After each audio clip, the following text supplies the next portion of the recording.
भगवत गीता में जीवन के सभी महत्वपूर्ण प्रश्नों का उत्तर है, जैसे हम कौन हैं, भगवान कौन है, हमें कष्ट क्यों होते हैं, क्या पुनर्जन्म होता है, क्या अन्य ग्रहों पर जीवन है, हम कैसे इस जन्म और अगले जन्म में सुखी रह सकते हैं, हम कैसे भगवत धाम को जा सकते हैं। कोई पूछ सकता है कि कुरुक्षेत्र में हुए महान युद्ध जिसके दौरान भगवत गीता कही गई, उसका कारण क्या था। 5000 वर्ष पहले विचित्रवीर्य नामक एक महान राजा का देहांत हो गया। क्योंकि उसका बड़ा पुत्र धृतराष्ट्र जन्म से अंधा होने के कारण राज्यभार संभालने में असमर्थ था, अतः उसके छोटे भाई पांडु ने राज्य सिंहासन संभाला। पांडु की मृत्यु के बाद उसके 5 पुत्र, जो पांडवों के नाम से विख्यात थे, जो नियमानुसार राज्य के उत्तराधिकारी बने, लेकिन पांडव भी बालक ही थे, अतः धृतराष्ट्र ने स्वयं राज्यभार संभाला। धृतराष्ट्र के 100 पुत्र थे, जो कौरवों के नाम से जाने जाते थे। जब पांडव बड़े होकर राज्य संभालने लायक हुए, तो वे संपूर्ण राज्य नहीं लेना चाहते थे, हालांकि वो उनका नियम संगत अधिकार था। वे राज्य को अपने चचेरे भाइयों के साथ बांटना चाहते थे और इस प्रकार राज्य को पांडवों और कौरवों के बीच बांट दिया गया। लेकिन कौरवों में ज्येष्ठ दुर्योधन अपने भाग से संतुष्ट न था। वो संपूर्ण राज्य को स्वयं ही भोगना चाहता था। उसने पांडवों को मारने के लिए कई षड्यंत्र रचे, लेकिन वो असफल रहा। फिर उसने नियम के विरुद्ध संपूर्ण राज्य को हड़प लिया और पांडवों को राज्य से निष्कासित कर दिया। पांडवों ने फिर 5 गांव की मांग की। दुर्योधन ने उत्तर दिया, 5 गांव तो दूर, वो सुई की नोक के बराबर भी जमीन नहीं दे सकता। भगवान श्री कृष्ण ने जमीन के इस झगड़े को शांतिपूर्ण एवं अहिंसात्मक तरीके से सुलझाने का प्रस्ताव रखा, लेकिन दुर्योधन ने यह प्रस्ताव को अस्वीकार करते हुए पांडवों के प्रति युद्ध की घोषणा कर दी और इस प्रकार महाभारत का महान युद्ध अवश्यंभावी हो गया। युद्ध की तैयारी में अर्जुन और दुर्योधन दोनों ही भगवान श्री कृष्ण के पास सहायता मांगने गए। भगवान श्री कृष्ण उनकी मदद मांगने को आए किसी भी व्यक्ति को नहीं ठुकराते थे, चाहे वह सज्जन हो या दुर्जन। भगवान श्री कृष्ण ने अपनी संपूर्ण सेना को एक और तथा स्वयं को मार्गदर्शक के रूप में दूसरी ओर देने का प्रस्ताव रखा। दुर्योधन ने भगवान श्री कृष्ण की सेना को चुना, जबकि अर्जुन भगवान को मार्गदर्शक के रूप में प्राप्त करने को उत्सुक था। इस प्रकार भगवान श्री कृष्ण अर्जुन के मार्गदर्शक तथा सारथी बने। युद्ध स्थल में अर्जुन एक दुविधा में पड़ गया कि वह अपने अधिकारों के लिए लड़े, जिसके लिए आवश्यक था अपने ही स्वजनों का वध, या युद्ध भूमि से पलायन कर दुष्ट दुर्योधन को राज्य पर शासन करने दे। अर्जुन अपने को इस दुविधा से बाहर निकालने में असमर्थ पाकर भगवान श्री कृष्ण की शरण लेता है। शरणागत आए अपने मित्र एवं भक्त अर्जुन को भगवान श्री कृष्ण भगवत गीता के दिव्य उपदेश द्वारा इस दुविधा से उबारते हैं और श्रीमद् भगवत गीता के माध्यम से अर्जुन के ही समान अपनी शरण में आए सभी भक्तों का गीता महात्म्य के अनुसार भगवत गीता दिव्य साहित्य है, जिसको ध्यान पूर्वक पढ़ना चाहिए। गीता शास्त्रमिदं पुण्यम यह पठेत प्रयतः पुमान्। यदि कोई भगवत गीता के उपदेशों का पालन करे तो वह जीवन के दुखों तथा चिंताओं से मुक्त हो सकता है। भय शोकादि वर्जितः, वह इस जीवन में सारे भय से मुक्त हो जाएगा और उसका अगला जीवन आध्यात्मिक होगा। गीताध्ययनशीलस्य प्राणायाम परस्य च नैव सन्ति ही पापानि पूर्व जन्म कृतानि च। यदि कोई भगवत गीता को निष्ठा तथा गंभीरता के साथ पढ़ता है तो भगवान की कृपा से उसके सारे पूर्व दुष्कर्मों के फलों का उस पर कोई प्रभाव नहीं पड़ता। मलिने मोचनम पुंसाम जल स्नानम दिने दिने सकृत गीतामृत स्नानम संसारमलम नाशनम। मनुष्य जल में स्नान करके नित्य अपने को स्वच्छ कर सकता है, लेकिन यदि कोई भगवद गीता रूपी पवित्र गंगा जल में एक बार भी स्नान कर ले तो वह भवसागर की मलिनता से सदा सदा के लिए मुक्त हो जाता है। गीता सुगीता कर्तव्या किमन्यै शास्त्र विस्तरई या स्वयं पद्मनाभस्य मुख पद्मादिनिस्सता। चूंकि भगवद गीता भगवान के मुख से निकली है, अतएव किसी को अन्य वैदिक साहित्य पढ़ने की आवश्यकता नहीं रहती। उसे केवल भगवद गीता का ही ध्यान पूर्वक तथा मनोयोग से श्रवण तथा पठन करना चाहिए। वर्तमान युग में लोग सांसारिक कार्यों में इतने व्यस्त हैं कि उनके लिए समस्त वैदिक साहित्य का अध्ययन कर पाना संभव नहीं रह गया है, परंतु इसकी आवश्यकता भी नहीं है। केवल एक पुस्तक भगवद गीता ही पर्याप्त है, क्योंकि यह समस्त वैदिक ग्रंथों का सार है और इसका प्रवचन भगवान ने किया है। भारतामृत सर्वस्वम विष्णु वक्राद्विनिश्चितम गीता गंगोदकम पीत्वा पुनर्जन्म न विद्यते। जो गंगा जल पीता है उसे मुक्ति मिलती है, अतएव उसके लिए क्या कहा जाए जो भगवद गीता का अमृत पान करता हो। सर्वोपनिषदो गावो दोग्धा गोपाल नंदनः पार्थो वत्सः सुधीर भोक्ता दुग्धम गीतामृतम महत्। यह गीतोपनिषद भगवद गीता, जो समस्त उपनिषदों का सार है, गाय के तुल्य है और ग्वाल बाल के रूप में विख्यात भगवान कृष्ण इस गाय को दुह रहे हैं। अर्जुन बछड़े के समान हैं और सारे विद्वान तथा शुद्ध भक्त भगवद गीता के अमृतमय दूध का पान करने वाले हैं। एकम शास्त्रम देवकी पुत्र गीतम एको देवो देवकी पुत्र एव एको मंत्रस्य तस्य नामानि यानि कर्माप्येकम तस्य देवस्य सेवा। आज के युग में लोग एक शास्त्र, एक ईश्वर, एक धर्म तथा एक वृत्ति के लिए अत्यंत उत्सुक हैं। अतएव एकम शास्त्रम देवकी पुत्र गीतम, केवल एक शास्त्र भगवद गीता हो जो सारे विश्व के लिए हो। एको देवो देवकी पुत्र एव, सारे विश्व के लिए एक ईश्वर हो श्री कृष्ण। एको मंत्रस्य तस्य नामानि यानि, और एक मंत्र एक प्रार्थना हो उनके नाम का कीर्तन। हरे कृष्ण कृष्ण कृष्ण हरे हरे, हरे राम राम राम हरे हरे। कर्माप्येकम तस्य देवस्य सेवा, और केवल एक ही कार्य हो, भगवान की सेवा।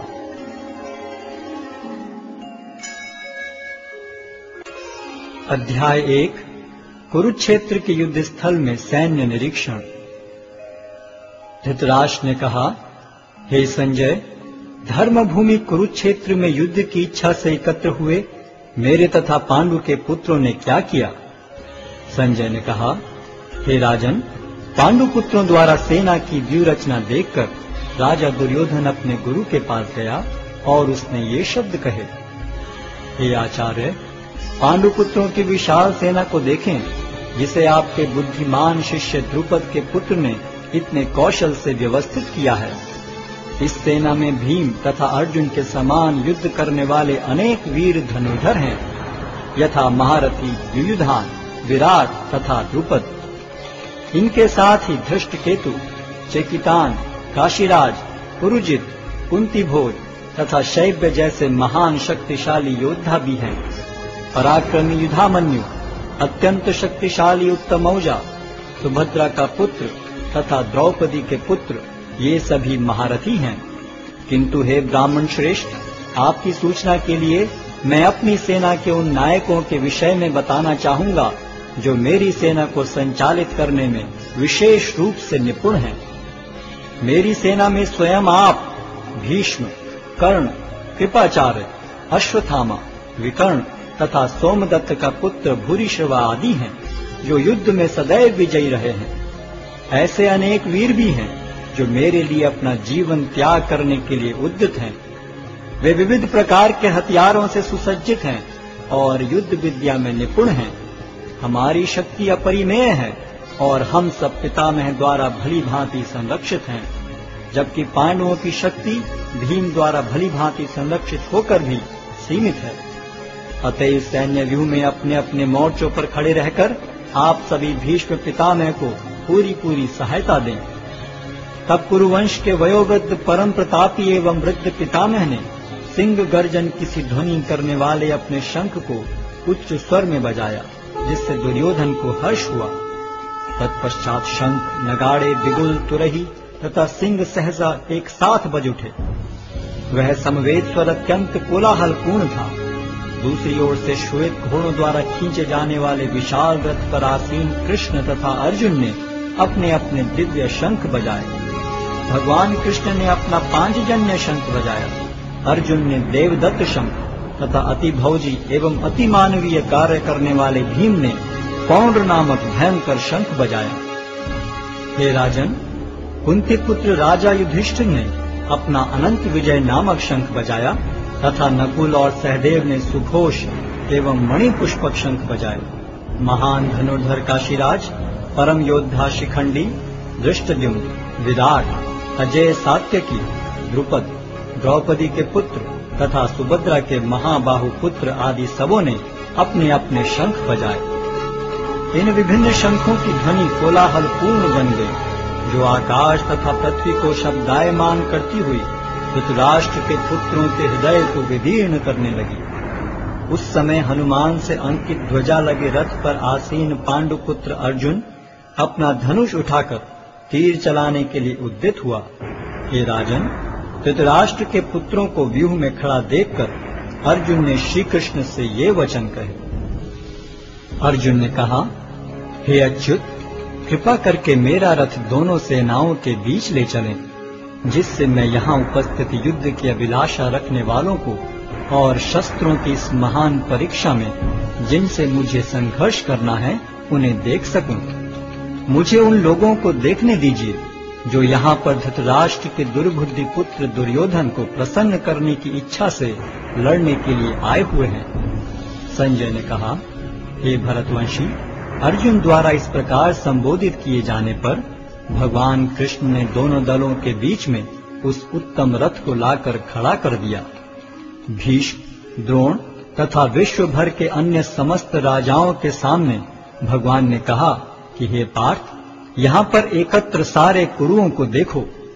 अर्जुन ने वहाँ पर दोनों पक्षों की सेनाओं के मध्य में अपने चाचा ताऊओं, पितामहों, गुरुओं, मामाओं, भाइयों, पुत्रों, पौत्रों, मित्रों, ससुरों और शुभ चिंतकों को भी देखा। जब कुंती पुत्र अर्जुन ने मित्रों तथा संबंधियों की इन विभिन्न श्रेणियों को देखा तो वह करुणा से अभिभूत हो गया और इस प्रकार बोला। अर्जुन ने कहा, हे कृष्ण, इस प्रकार युद्ध की इच्छा रखने वाले अपने मित्रों तथा संबंधियों को अपने समक्ष उपस्थित देखकर मेरे शरीर के अंग कांप रहे हैं और मेरा मुख सूखा जा रहा है। मेरा सारा शरीर कांप रहा है, मेरे रोंगटे खड़े हो रहे हैं, मेरा गांडीव धनुष मेरे हाथ से सरक रहा है और मेरी त्वचा जल रही है। मैं यहाँ अब और अधिक खड़ा रहने में असमर्थ हूँ। मैं अपने को भूल रहा हूँ और मेरा सिर चकरा रहा है। हे कृष्ण, मुझे तो केवल अमंगल के कारण दिख रहे हैं। हे कृष्ण, इस युद्ध में अपने ही स्वजनों का वध करने से न तो मुझे कोई अच्छाई दिखती है और न मैं उससे किसी प्रकार की विजय, राज्य या सुख की इच्छा रखता हूँ। हे गोविंद, हमें राज्य, सुख अथवा इस जीवन से क्या लाभ, क्योंकि जिन सारे लोगों के लिए हम उन्हें चाहते हैं वे ही इस युद्ध भूमि में खड़े हैं।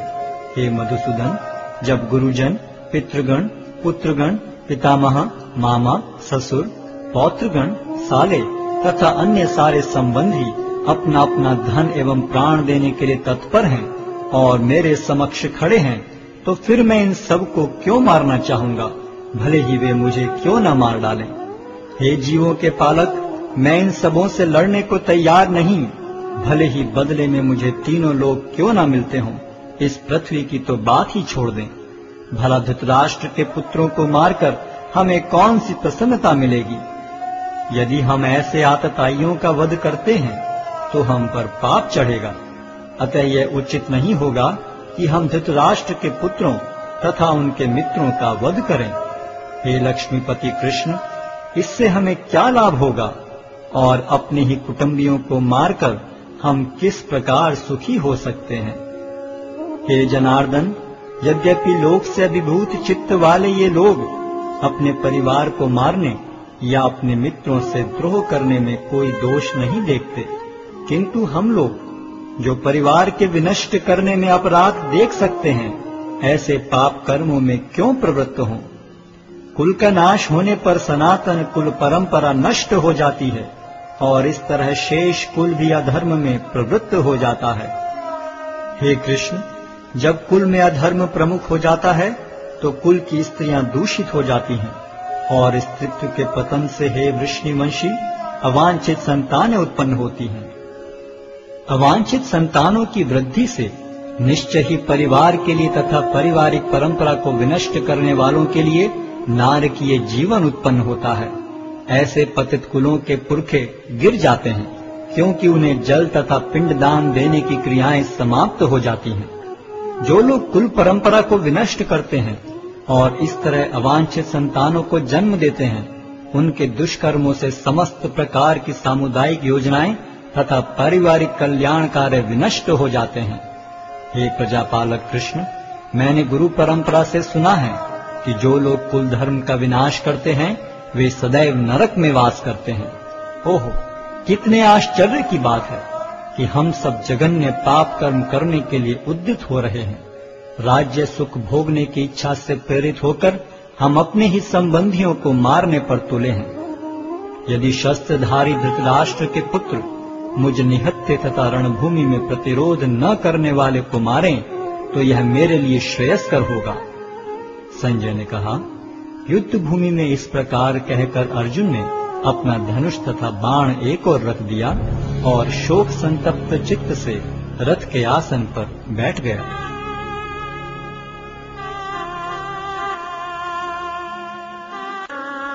अध्याय 2 गीता का सार। संजय ने कहा, करुणा से व्याप्त शोकयुक्त अश्रुपूरित नेत्रों वाले अर्जुन को देखकर मधुसूदन कृष्ण ने ये शब्द कहे।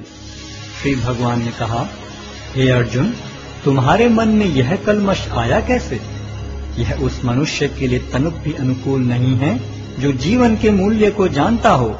इससे उच्च लोक की नहीं अपितु अपयश की प्राप्ति होती है। हे प्रतापुत्र, इस हीन नपुंसकता को प्राप्त मत हो, यह तुम्हें शोभा नहीं देती। हे शत्रुओं के दमन करता, हृदय की शुद्ध दुर्बलता को त्याग कर युद्ध के लिए खड़े हो। अर्जुन ने कहा, हे शत्रुहंता, हे मधुसूदन, मैं युद्ध भूमि में किस तरह भीष्म तथा द्रोण जैसे पूजनीय व्यक्तियों पर उलटकर बाण चलाऊंगा? ऐसे महापुरुषों को जो मेरे गुरु हैं, उन्हें मारकर जीने की अपेक्षा इस संसार में भीख मांगकर खाना अच्छा है। भले ही वे सांसारिक लाभ के इच्छुक हों, किंतु हैं तो गुरुजन ही। यदि उनका वध होता है तो हमारे द्वारा भोग्य प्रत्येक वस्तु उनके रक्त से सनी होगी। हम यह भी नहीं जानते कि हमारे लिए क्या श्रेष्ठ है, उनको जीतना या उनके द्वारा जीते जाना। यदि हम धृतराष्ट्र के पुत्रों का वध कर देते हैं तो हमें जीवित रहने की आवश्यकता नहीं है, फिर भी वे युद्ध भूमि में हमारे समक्ष खड़े हैं। अब मैं अपनी कृपण दुर्बलता के कारण अपना कर्तव्य भूल गया हूँ और सारा धैर्य खो चुका हूँ। ऐसी अवस्था में मैं आपसे पूछ रहा हूँ कि जो मेरे लिए श्रेयस्कर हो उससे निश्चित रूप से बताएं। अब मैं आपका शिष्य हूँ और आपका शरणागत हूँ, कृपया मुझे उपदेश दें। मुझे ऐसा कोई साधन नहीं दिखता जो मेरी इंद्रियों को सुखाने वाले इस शोक को दूर कर सके। स्वर्ग पर देवताओं के अधिपत्य की तरह इस धन धान्य संपन्न सारी पृथ्वी पर निष्कंटक राज्य प्राप्त करके भी मैं इस शोक को दूर नहीं कर सकूंगा। संजय ने कहा, इस प्रकार कहने के बाद शत्रुओं का दमन करने वाला अर्जुन कृष्ण से बोला, हे गोविंद, मैं युद्ध नहीं करूंगा, और चुप हो गया। हे भरतवंशी धृतराष्ट्र, उस समय दोनों सेनाओं के मध्य शोकमग्न अर्जुन से कृष्ण ने मानो हंसते हुए ये शब्द कहे। श्री भगवान ने कहा, तुम पांडित्यपूर्ण वचन करते हुए उनके लिए शोक कर रहे हो जो शोक करने योग्य नहीं हैं। जो विद्वान होते हैं वे न तो जीवित के लिए न ही मृत के लिए शोक करते हैं। ऐसा कभी नहीं हुआ कि मैं न रहा हूं या तुम न रहे हो, अथवा ये समस्त राजा न रहे हों, और न ऐसा है कि भविष्य में हम लोग नहीं रहेंगे। जिस प्रकार शरीरधारी आत्मा इस शरीर में बाल्यावस्था से तरुणावस्था में और फिर वृद्धावस्था में निरंतर अग्रसर होता रहता है, उसी प्रकार मृत्यु होने पर आत्मा दूसरे शरीर में चला जाता है। धीर व्यक्ति ऐसे परिवर्तन से मोह को प्राप्त नहीं होता। हे कुंती पुत्र, सुख तथा दुख का क्षणिक उदय तथा कालक्रम में उनका अंतर्धान होना सर्दी तथा गर्मी की ऋतुओं के आने जाने के समान है। हे भरतवंशी, वे इंद्रिय बोध से उत्पन्न होते हैं और मनुष्य को चाहिए कि अविचल भाव से उनको सहन करना सीखे। हे पुरुष श्रेष्ठ अर्जुन, जो पुरुष सुख तथा दुख में विचलित नहीं होता और इन दोनों में संभाव रखता है, वह निश्चित रूप से मुक्ति के योग्य है। तत्वदर्शियों ने यह निष्कर्ष निकाला है कि असत का तो कोई चिरस्थायित्व नहीं है, किंतु सत अपरिवर्तनीय रहता है। उन्होंने इन दोनों की प्रकृति के अध्ययन द्वारा यह निष्कर्ष निकाला है। जो सारे शरीर में व्याप्त है, उसे ही तुम अविनाशी समझो। उस अव्यय आत्मा को नष्ट करने में कोई भी समर्थ नहीं है। अविनाशी, अप्रमेय तथा शाश्वत जीव के भौतिक शरीर का अंत अवश्यम भावी है। अतः हे भरतवंशी, युद्ध करो। जो इस जीवात्मा को मारने वाला समझता है तथा जो इसे मरा हुआ समझता है, वे दोनों ही अज्ञानी हैं, क्योंकि आत्मा न तो मरता है और न मारा जाता है। आत्मा के लिए किसी भी काल में न तो जन्म है न मृत्यु। वह न तो कभी जन्मा है, न जन्म लेता है और न जन्म लेगा। वह अजन्मा, नित्य, शाश्वत तथा पुरातन है। शरीर के मारे जाने पर वह मारा नहीं जाता। हे पार्थ, जो व्यक्ति यह जानता है कि आत्मा अविनाशी, अजन्मा, शाश्वत तथा अव्यय है, वह भला किसी को कैसे मार सकता है या मरवा सकता है? जिस प्रकार मनुष्य पुराने वस्त्रों का त्याग कर नए वस्त्र धारण करता है, उसी प्रकार आत्मा पुराने तथा व्यर्थ के शरीरों को त्याग कर नवीन भौतिक शरीर धारण करता है। यह आत्मा न तो कभी किसी शस्त्र द्वारा खंड खंड किया जा सकता है, न अग्नि द्वारा जलाया जा सकता है, न जल द्वारा भिगोया या वायु द्वारा सुखाया जा सकता है। यह आत्मा अखंडित तथा अघुलनशील है। इसे न तो जलाया जा सकता है, न ही सुखाया जा सकता है। यह शाश्वत, सर्वव्यापी, अविकारी, स्थिर तथा सदैव एक सा रहने वाला है। यह आत्मा अव्यक्त, अकल्पनीय तथा अपरिवर्तनीय कहा जाता है। यह जानकर तुम्हें शरीर के लिए शोक नहीं करना चाहिए। किंतु यदि तुम यह सोचते हो कि आत्मा अथवा जीवन का लक्षण सदा जन्म लेता है तथा सदा मरता है, तो भी हे महाबाहु, तुम्हारे शोक करने का कोई कारण नहीं है। जिसने जन्म लिया है उसकी मृत्यु निश्चित है और मृत्यु के पश्चात पुनर्जन्म भी निश्चित है। अतः अपने अपरिहार्य कर्तव्य पालन में तुम्हें शोक नहीं करना चाहिए। सारे जीव प्रारंभ में अव्यक्त रहते हैं, मध्य अवस्था में व्यक्त होते हैं और विनष्ट होने पर पुनः अव्यक्त हो जाते हैं। अतः शोक करने की क्या आवश्यकता है? कोई आत्मा को आश्चर्य से देखता है, कोई इसे आश्चर्य की तरह बताता है तथा कोई इसे आश्चर्य की तरह सुनता है, किंतु कोई कोई इसके विषय में सुनकर भी कुछ नहीं समझ पाते। हे भरतवंशी, शरीर में रहने वाले का कभी भी वध नहीं किया जा सकता। अतः तुम्हें किसी भी जीव के लिए शोक करने की आवश्यकता नहीं है। क्षत्रिय होने के नाते अपने विशिष्ट धर्म का विचार करते हुए तुम्हें जानना चाहिए कि धर्म के लिए युद्ध करने से बढ़कर तुम्हारे लिए अन्य कोई कार्य नहीं है। अतः तुम्हें संकोच करने की कोई आवश्यकता नहीं है। हे पार्थ, वे क्षत्रिय सुखी हैं जिन्हें ऐसे युद्ध के अवसर अपने आप प्राप्त होते हैं, जिससे उनके लिए स्वर्ग लोक के द्वार खुल जाते हैं।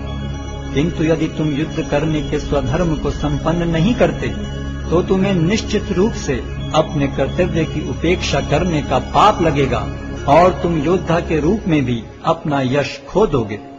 लोग सदैव तुम्हारे अपयश का वर्णन करेंगे, और सम्मानित व्यक्ति के लिए अपयश तो मृत्यु से भी बढ़कर है।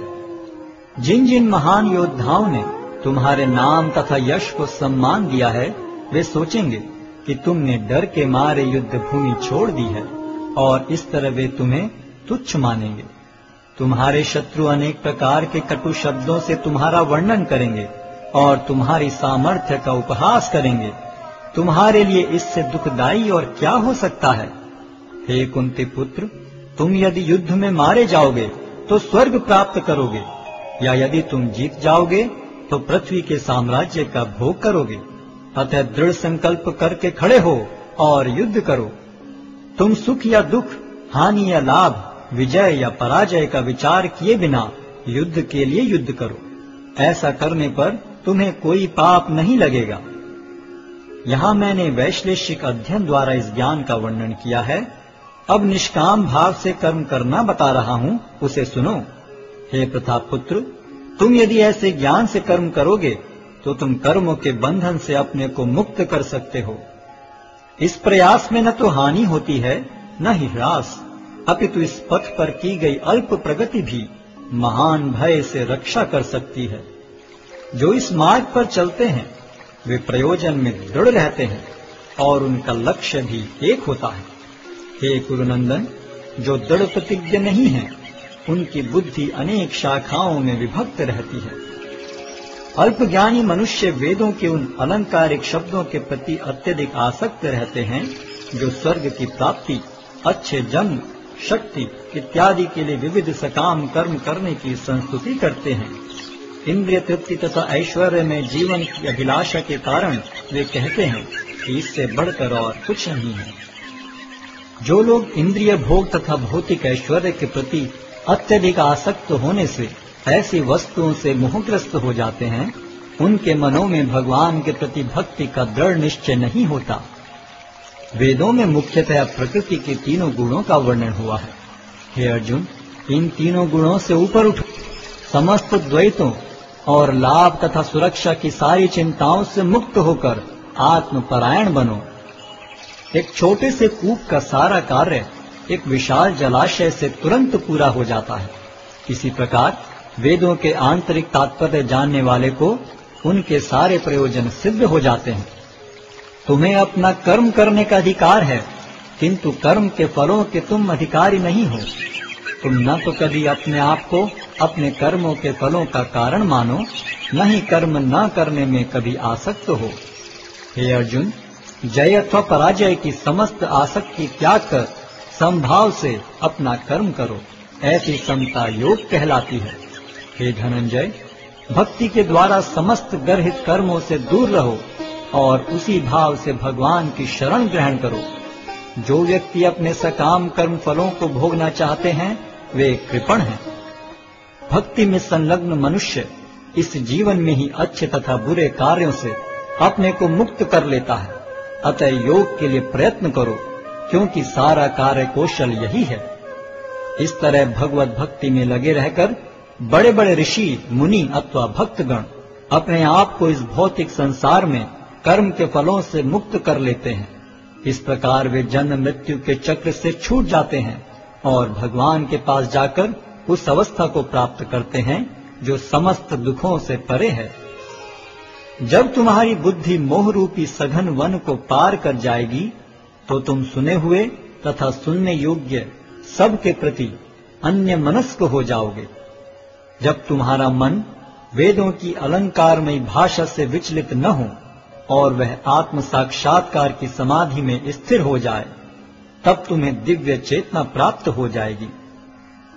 अर्जुन ने कहा, हे कृष्ण, अध्यात्म में लीन चेतना वाले व्यक्ति के क्या लक्षण हैं? वह कैसे बोलता है तथा उसकी भाषा क्या है? वह किस तरह बैठता और चलता है?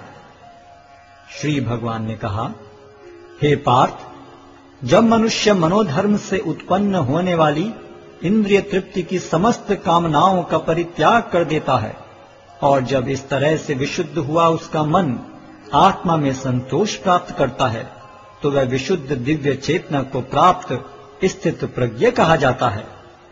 जो त्रय तापों के होने पर भी मन में विचलित नहीं होता अथवा सुख में प्रसन्न नहीं होता और जो आसक्ति, भय तथा क्रोध से मुक्त है वह स्थिर मन वाला मुनि कहलाता है। इस भौतिक जगत में जो व्यक्ति न तो शुभ की प्राप्ति से हर्षित होता है और न अशुभ के प्राप्त होने पर उससे घृणा करता है, वह पूर्ण ज्ञान में स्थिर होता है।